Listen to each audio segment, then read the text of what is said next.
Needs-based theories emphasize the needs that motivate people.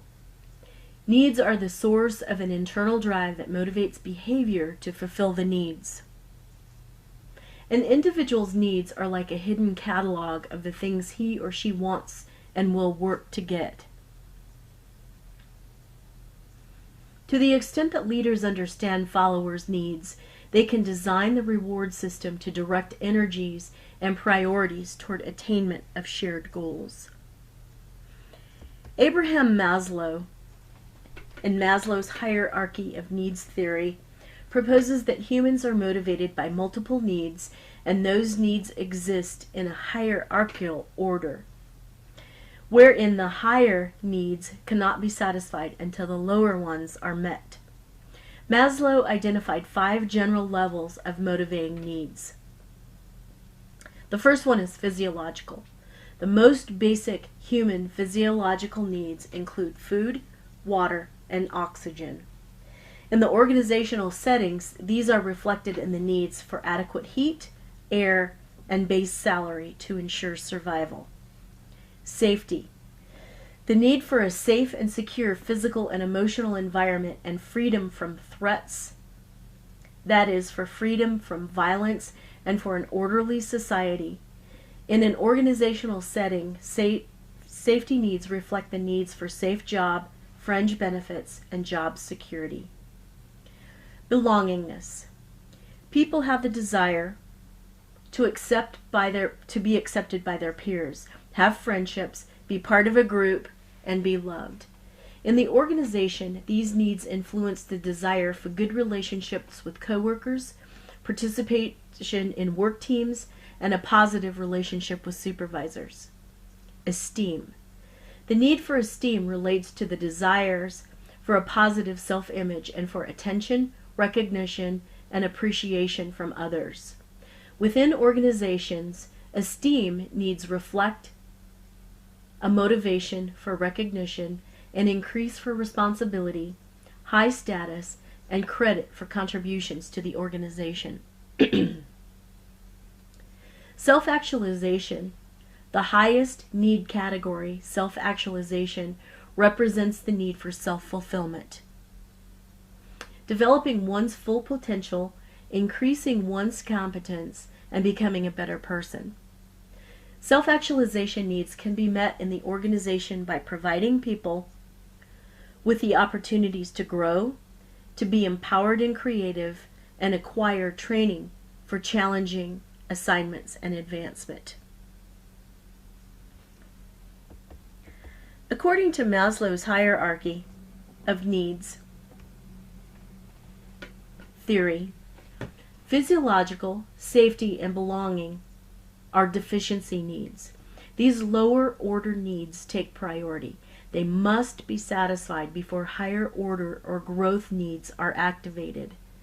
The needs are satisfied in sequence. Physiological needs are satisfied before safety needs. Safety needs are satisfied before social needs, and so on.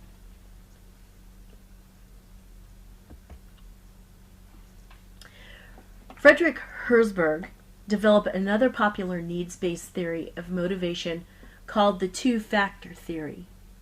Herzberg interviewed hundreds of workers about times when they were highly motivated to work and other times when they were dissatisfied and unmotivated to work.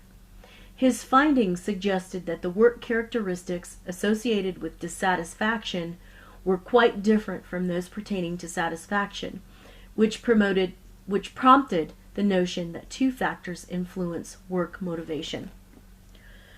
Herzberg believes that two entirely separate dimensions contribute to an employee's behavior at work. Hygiene factors. The first dimension involved the presence or absence of job dissatisfiers, such as working conditions, pay, company policies, and interpersonal relationships. When hygiene factors are poor, work is dissatisfying. Good hygiene factors remove the dissatisfaction, but they do not in themselves cause people to become highly satisfied and motivated in their work. Motivators in the second dimension fulfill high-level needs such as need for achievement, recognition, responsibility, and opportunity for growth. Herzberg believed that when motivators are present, workers are highly motivated and satisfied. Thus, hygiene factors and motivators represent two distinct factors that influence motivation. Hygiene factors in the area of low-level needs and their absence causes dissatisfaction. Inadequate pay, unsafe working conditions, or a noisy work environment will cause people to be dissatisfied.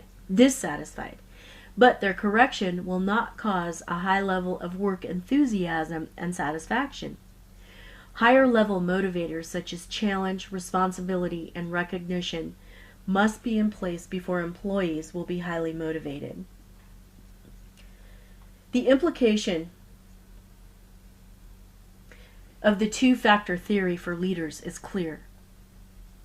People have multiple needs, and the leader's role is to go beyond the removal of dissatisfiers and the use of motivators to meet high-level needs and propel employees toward greater enthusiasm and satisfaction.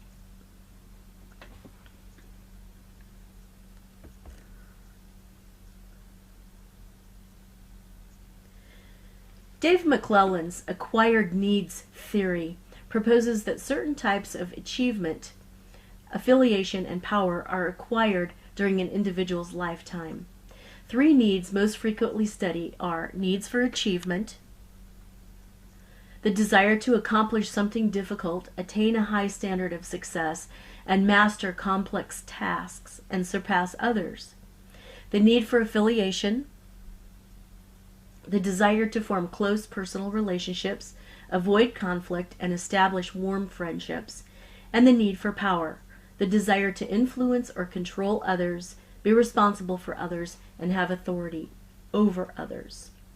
Needs-based theories focus on underlying needs that motivate how people behave. The hierarchy of needs theory, the two-factor theory, and the acquired needs theory all identify the specific needs that motivate people. Leaders can work to meet followers' needs and elicit appropriate and successful work behaviors. Three other motivational theories, the reinforcement perspective, the expectancy theory, and equity theory, focus primarily on extrinsic rewards and punishments. Relying on extrinsic rewards and punishments is sometimes referred to as the carrot and stick approach. Behavior that produces a desired outcome is rewarded with a carrot, such as a pay raise or promotion. Conversely, undesirable or unproductive behavior brings the stick, such as a demotion or withholding a pay raise. Carrot and stick approaches tend to focus on lower needs, although higher needs can sometimes be met. Does this carrot kill satisfaction? A shopkeeper got tired of the noise of a group of children who played outside his store every afternoon. One day he asked them to leave and promised he'd give each of them $1 to come back and play there the next day. Of course they showed up. Then the shopkeeper said he would give each one 50 cents to come back the following day. The next day he offered 25 cents for them to return. At that point, the children said they wouldn't be back the following day because it wasn't worth it for a quarter. The shopkeeper got what he wanted by shifting the children's motivation for playing there toward earning an extrinsic reward rather than for the intrinsic pleasure they originally received. The moral of the story is that the motivation to seek an extrinsic reward, whether it's a bonus or professional approval, leads people to focus on the reward rather than on the intrinsic satisfaction they get from their activities. Extrinsic rewards are temporary.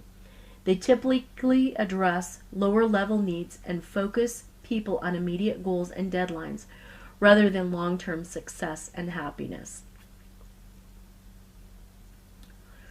Reinforcement theory simply looks at the relationship between behavior and its consequences by changing or modifying followers on the job behavior through appropriate use of immediate rewards or punishment. Behavior modification is a set of techniques by which reinforcement theory is used to modify behavior. The basic assumption underlying behavior modification is the law of effect, which states that positively reinforced behavior tends to be repeated.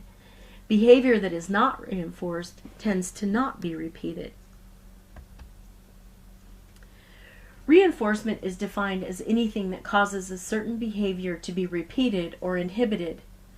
4 ways in which leaders use reinforcement to modify or shape employee behavior are positive reinforcement,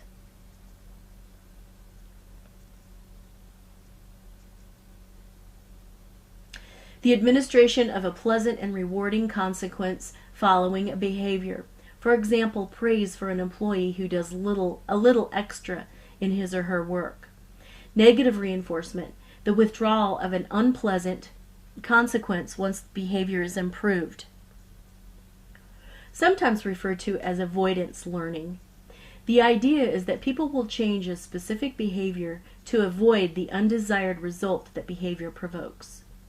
Punishment, the imposition of unpleasant outcomes on an employee in order to discourage and weaken an undesirable behavior.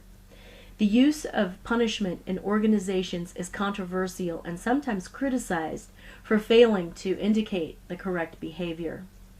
Extinction, the withholding of something positive, such as a leader attention, praise, or pay raises. Undesirable behavior is essentially ignored. The idea is that the behavior that is not reinforced with positive attention and rewards will gradually disappear. Leaders can apply reinforcement theory to influence the behavior of followers. They can reinforce behavior after each and every occurrence, which is referred to as continuous reinforcement, or they can choose to reinforce behavior intermittently, which is referred to as partial reinforcement. With partial reinforcement, behavior is reinforced often enough to make employee believe the behavior is worth repeating, even though it is not rewarded every time it is demonstrated. Continuous reinforcement can be very effective for establishing new behaviors, but research has found that partial reinforcement is more effective for maintaining behavior over extended periods of time.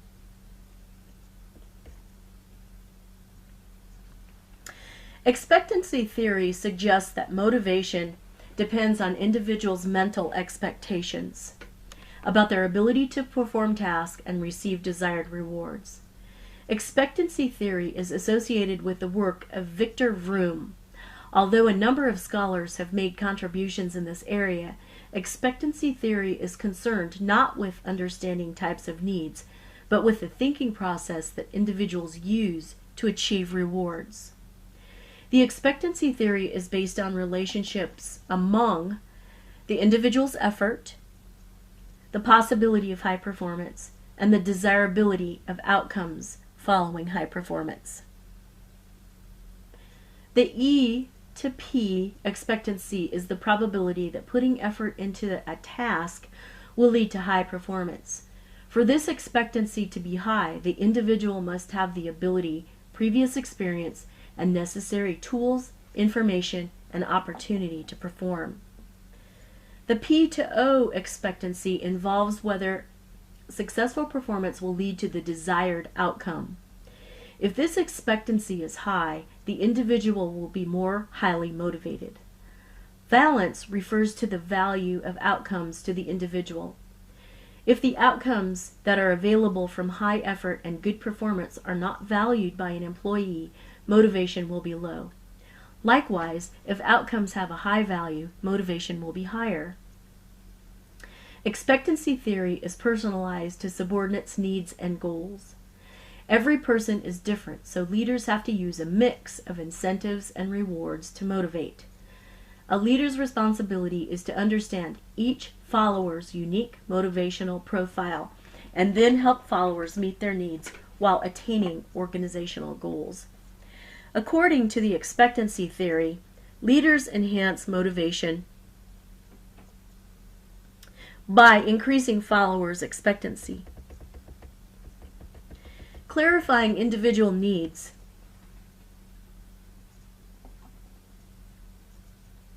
providing the desired outcomes, and ensuring that individuals have the ability and support needed to perform well and attain their desired outcomes. Equity theory: sometimes employees' motivation is affected not only by their expectancies and the rewards they received, but also by their perceptions of how fair they are treated in relation to others. Equity theory proposes that people are motivated to seek social equity in the rewards they receive for performance. According to the theory, if people perceive their rewards as equal to what others receive for similar contributions, they will believe they are treated fairly and will be more highly motivated. People evaluate equity by a ratio of inputs to outcomes.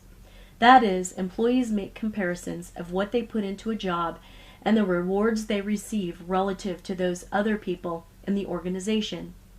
Inputs include such things as education, experience, effort, and ability. Outcomes include pay, recognition, promotions, and other rewards. A state of equity exists whenever the ratio of one person's outcomes to inputs equal the ratio of others in the work group. Inequity occurs when the input-output ratios are out of balance, such as when an employee with a high level of experience and ability receives the same pay as a new, less educated employee. The important point of equity theory is that for many people, motivation is influenced significantly by relative as well as absolute rewards.